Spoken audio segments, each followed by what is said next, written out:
interesting thing. Out of all this thing, he says your wedding should be taken place like a Hindu wedding after the sunset. You know, unless the Raja knew about the customs of the Iranians, he would not have this as one of the conditions, but that's something. So both sides knew one another, and they knew what they were doing when they came to Sanjan.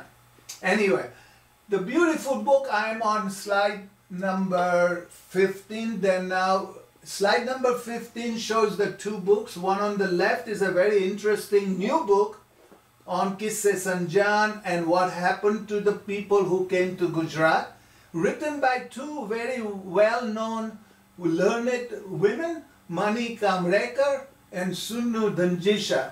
I use this book very much because it is a very wonderful book about the account and research and so on. On the right is our famous Zoroastrian tapestry. What else can I say? This is one of the most magnificent books written on Zoroastrian, and I have to commend people who did this one. So, and by the way, I understand it is completely out of print. Okay, the next book is this Qisse Sanjan, and then there is a history of Holy Iranshah. I am on slide number 16, written by Ervad Firoz Mirza, and this book also traces the whole history of these people coming to Sanjan. So here is on slide number 17 the book, and I'm going to talk something from this book about this question that Kersi asked. So we spent, I'm on the next slide showing the 100 years, 15 years and 19 years again. Slide number 19. The strategic place of Iran in old China to Europe's Silk Route is very important. Means Iran was related to all the people of the time, all the way to China in the east, as well as to India and so on. The fertile plains between Tigris and Euphrates, the name Mesopotamia means the land between the two rivers. And that was very well known with all the old cultures there. The river Sindhu, which is the Indus River, and then there was the legendary Saraswati River, which we do not know much about, but it is written up in the Vedas, and this is being dried up.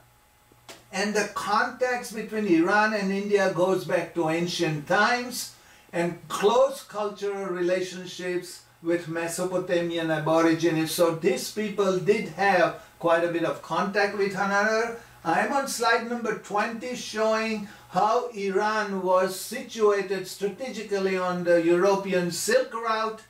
And then I am on slide number, next slide, which shows the migration of the Parsis to Gujarat, an accident. So the Aryan race, they say, was at one place and then they separated due to many reasons. Maybe the climate, maybe they had problems with one another, religious differences or so on. But they had close relationship. The languages, Avesta, Sanskrit and Latin, the basic forms of this language are same. The religious customs of Hindus and Parsis are very similar. The ceremony like Naujot for us and Janoi for them. So we had quite a bit of communication and relationship with this. Then I am on slide number, next slide, showing the separation of the three groups of the old Aryan from the old Aryan country to the Europe in the west, Iran in the south, and India in southwest, which is now next one I'm coming to is the original home of the Aryans, Iranshah, which is around in Tajikistan. Current day Tajikistan, they say, or maybe not, we really do not know. So here I am on slide number 24. The conquest of India by the Achaemenian emperors like Cyrus, Darius, establishment of a satrapy.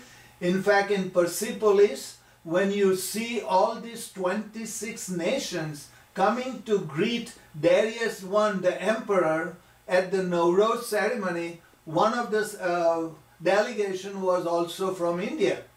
So then Cyrus has established the satrapy, or the place like an embassy there. Conquest of India by Parthian and Sasanian emperors. In fact, Sasanian Emperor Hormuz II married the daughter of a Kushan king, and the famous Behram Gur of the Sasanian Emperor actually went in disguise and then come back marrying Sepinud, an Indian princess. Ancestors of many Rajput dynasties were Iranians, and the Rana of Mewar, a very famous Rana, considered themselves to have descended from Naushirwan and Adel. So there is an awful lot of connection between India and Iran in those days. So many mentions have been made about Iranians and Indians in religious, historical and other texts. There was a tremendous amount of trade between the two countries, and India and Iran were really connected by culture, tradition, religion, art. So, question, is this an accident? Maybe not. And so we knew India well, and we have followed that beautiful sugar in milk example for so many years, and I hope we continue to do that. So after all this, I'm answering Kersi's answer. Is that okay? He's on mute. Hello? Thank you very much, sir. Oh, okay. Very good. All right. So now we move to the different other examples or other questions. There was a question by Yazdi Tatra. I'm avoiding the next question. I will cover that next slide. I am on slide number 27. He said that the videos that you put together are very good for people who miss all these things for future reference. I want to personally thank Yazdi Tatra. As soon as I put the videos on YouTube, he is so nice to put it in a very nice way on his own Zoroastrians.net website. So I want to thank him for this one. But he says that many times it is not very easy to read what is on the screen with the video. So what he does is he starts the video, listens to the audio, but he turns on his computer with the slides I sent and follow the slides that way. So he thought maybe it is better to have a audio on it rather than just the video that we are showing. So I will have an audio side by side and then listen to the audio and turn the slides one at a time. And I think it is a great idea, Yazdi, and I will follow up on this and get it back to you on that one. Do you people understand what he was asking? Hello? Not really. Oh, what he's saying is that I have a video that you can look at it, right?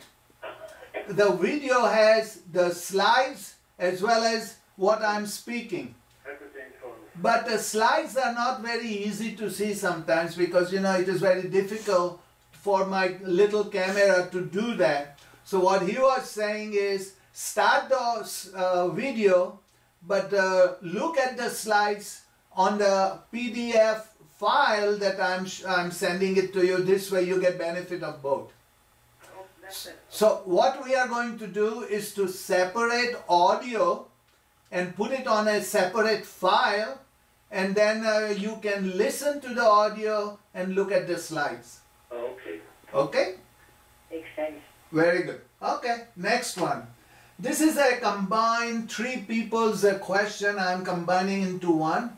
Furzin Awari from Atlanta. She's a religious teacher. She wants to know more about wedding ceremony, death ceremony in detail. Farida said in-depth Nauzar and Martab ceremony discussion, death ceremony discussion. She's also very much interested in Vandidat prayers. And then Dolly Dastur was in Bombay just recently for the Nauzar of her grandsons, two grandsons, and believe it or not, Martab of her son.